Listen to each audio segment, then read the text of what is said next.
இன்னைக்கு வந்து நிர்மல்குமார் கேக்குறாருல, வெளிப்படையா நயினார் நாகேந்திரன் பேசிட்டாரு, அதுக்கப்புறம் ஏன் வந்து செந்தில் பாலாஜிக்கு சம்மன் அனுப்பலன்னு. ஏதாவது அடிப்படை முகாந்திரம் இருந்தா தானே சம்மன் அனுப்ப முடியும். அதற்கான இவங்க சொல்லக்கூடிய கான்ஸ்பிரசி தியரிஸ்க்கான ஏதாவது ஒரு எவிடன்ஸ இவங்க சிபிஐ கிட்ட கொடுத்திருக்காங்களா, இல்ல கோர்ட்ல பிரசன்ட் பண்ணிருக்காங்களா? இவங்க கோர்ட்ல போய் அவசர அவசரமா முன்ஜாமீன் வாங்குனாங்க. அப்ப கூட கோர்ட்ல வந்து இவங்க கான்ஸ்பிரசி தியரிஸ் எல்லாம் பிரசன்ட் பண்ணலையே. காவல்துறை மீது தானே குற்றச்சாட்டு சொன்னாங்க. ஆனா அதே காவல்துறை இல்லன்னா நான் இங்க வந்திருக்க முடியாதுன்னு அதே மேடையில விஜய் பேசியிருக்கிறார்.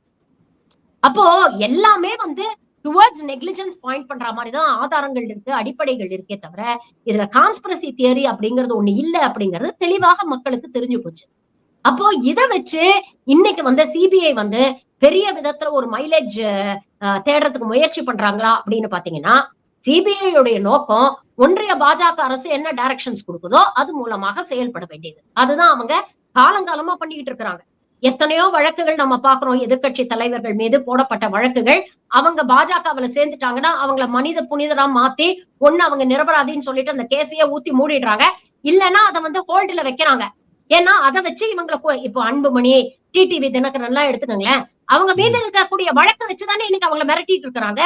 பாஜகவை எதிர்த்து ஒரு விஷயத்த அவங்களால செய்ய முடியலையே, வெளிப்படையா பாஜகவை விமர்சனம் பண்ண கூட தயங்குறாங்கல்ல.